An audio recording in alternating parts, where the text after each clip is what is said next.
Thank you, and happy 4th of July. I am thrilled to be here at Monticello. I've never been here before.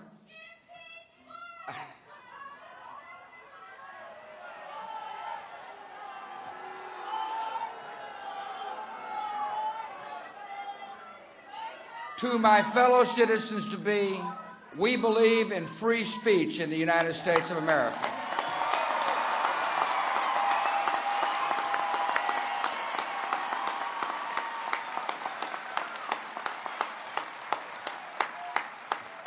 And this is a fitting place to celebrate our nation's independence. Thomas Jefferson once said he'd rather celebrate the 4th of July than his own birthday. For me, that's pretty simple. The 4th of July weekend is my birthday weekend.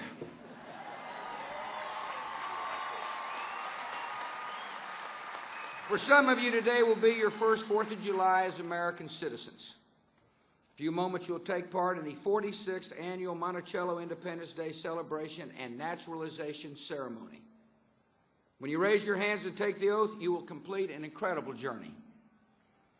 That journey has taken you from many different countries. It's now made you one people. From this day forward, the history of the United States will be part of your heritage. The 4th of July will be part of your Independence Day, and I will be honored to call you a fellow American.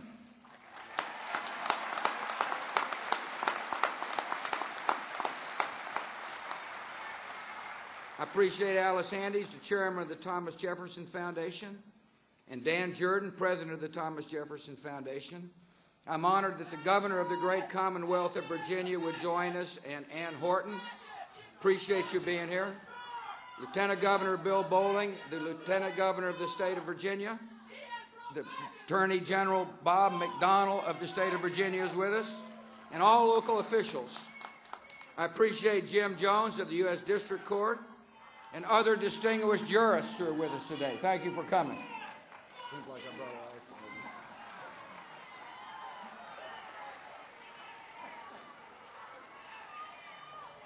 Most of all, I'm glad you're here, and we welcome you and your families, and we're honored to be celebrating with you this joyous occasion.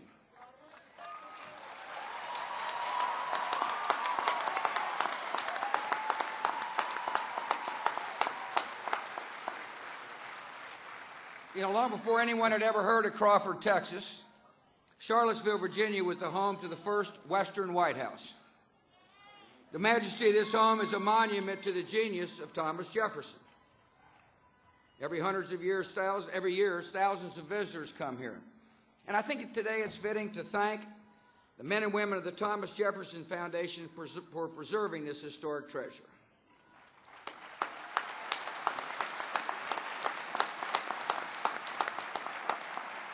You just can't help but marvel at Thomas Jefferson's many accomplishments.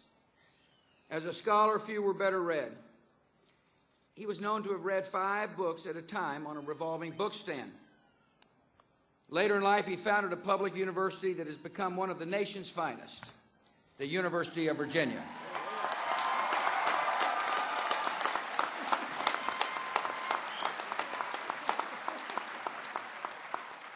As a statesman, Thomas Jefferson held all 3 top posts in the executive branch.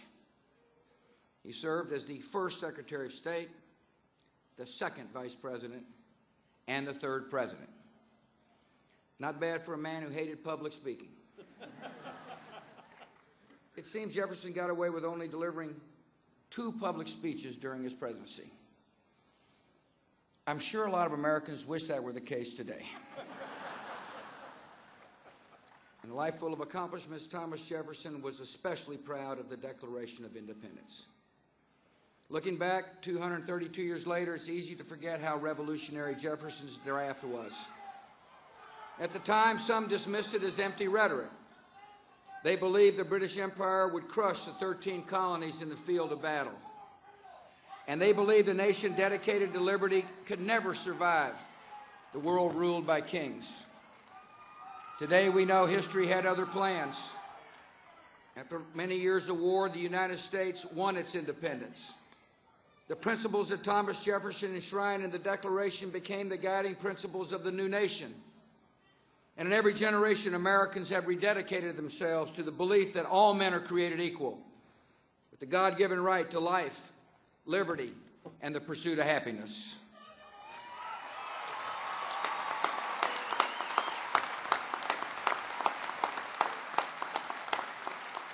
Thomas Jefferson understood that these rights do not belong to Americans alone. They belong to all mankind. And he looked to the day when all people could secure them.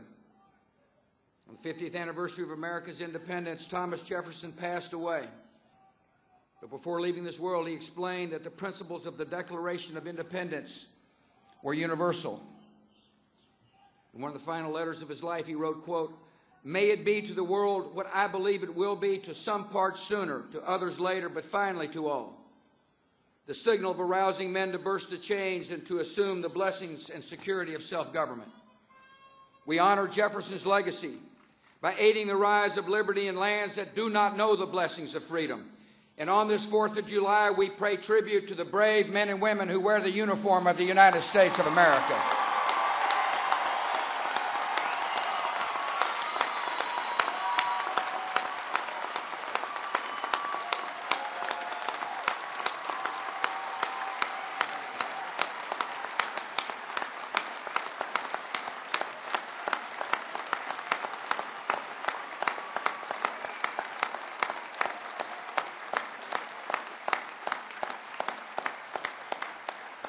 We also honor Jefferson's legacy by welcoming newcomers to our land. And that is what we're here to celebrate today. Throughout our history, the words of the Declaration have inspired immigrants from around the world to set sail to our shores. These immigrants have helped transform 13 small colonies into a great and growing nation of more than 300 people. They made America a melting pot of cultures from all across the world. They made diversity one of the great strengths of our democracy. And all of us here today are here to honor and pay tribute to that great notion of America.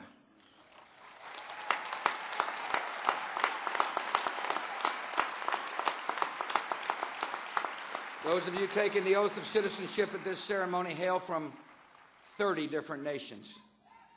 You represent many different ethnicities and races and religions. But you all have one thing in common, and that is a shared love of freedom. This love of liberty is what binds our nation together, and this is the love that makes us all Americans. One man with special appreciation for liberty is Maya So from Burma. As a member of the Shan ethnic group, Maya faced discrimination and oppression at the hands of Burma's military junta. When he tried to teach local villagers how to read and write the Shan language, the regime interrogated him and harassed him. In 2000, he left a life of fear for a life of freedom. He now works as a painter in the Charlottesville community. Today, we welcome this brave immigrant as a citizen-to-be of the United States of America.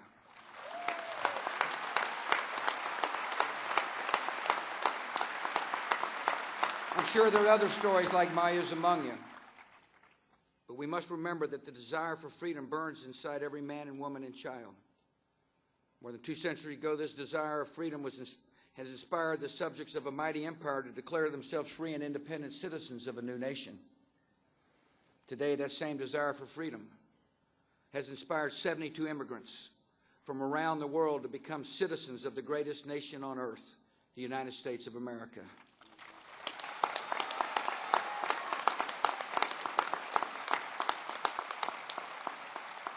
I congratulate you. I welcome you. I wish you all a happy 4th of July. Thanks for inviting me. May God bless you, and may God continue to bless the United States of America.